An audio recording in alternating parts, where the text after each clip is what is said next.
నా నాయకుని పైన మీరు ఈ విధంగా మాట్లాడతారా? మనం కొట్లాడతాం. తెలంగాణ రాష్ట్రం ఏర్పడ్డ తర్వాత నువ్వు పవన్ కళ్యాణ్ వల్లనే అంటున్నారు కదా మీరందరూ. మీరు నన్ను అడగండి అన్న క్వశ్చన్. నేరేళ్ల ఘటన జరిగింది. దళిత బిడ్డలను ఇసుక మాఫియా చేసి తీసుకుపోయి చంపివేసి అన్న వాళ్ళని ఎట్లా కొట్టిందే సార్? 3rd degree చేసిండ్రన్నా. ఇప్పటికి వాళ్ళు మొత్తుకుంటున్నారు. వాళ్ళ కింద వెళ్ళి 3rd డిగ్రీ చేసి అప్పుడున్న ఎస్ఐ ఎస్పీలు కొట్టిండన్నారు. ఏం దానిపైన ఏమో మాట్లాడలే. నేను మాట్లాడినా జనసేన నుంచి. నేను జనసేన జెండా ఎప్పుడైతే కప్పుకున్నానో నేను మాట్లాడినా. నేరేళ్ల ఘటన పైన నేను మాట్లాడినా. ఇవాళ పేదల భూములు,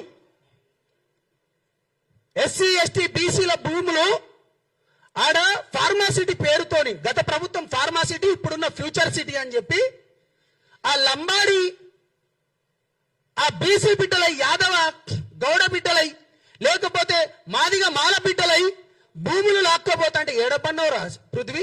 మాట్లాడదాం. లగచర్ల విషయంలో బేడీలేసి ఆ భూములను కూడా రైతులను బేడీలేసి సంగారెడ్డి జైల్లోకి తీసుకపోతే మేం మాట్లాడినాం రా భయ్.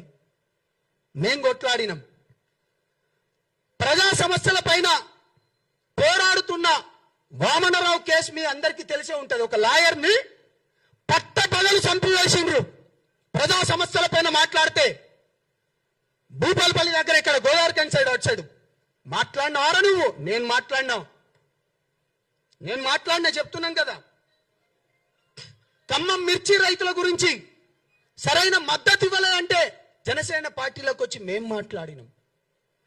ఇంటర్మీడియట్ విద్యార్థులు 23 మంది చనిపోయి అప్పుడున్న గ్లోబల్ ఈన సంస్థకి ఇచ్చిండని చెప్పి ఈ తెలంగాణ బిడ్డలు చనిపోతే, ఇగో ఇక్కడున్న శంకర్ గౌడ్ గారు, నేను, తమ్ముడు రెడ్డి, దాని తర్వాత మన మిత్రులు ఇక్కడ ఉన్న వాళ్ళందరూ, స్టేజ్ మీద ఉన్న వాళ్ళందరం మేము కొట్లాడినాం. మేమేమైనా చెప్తున్నామా?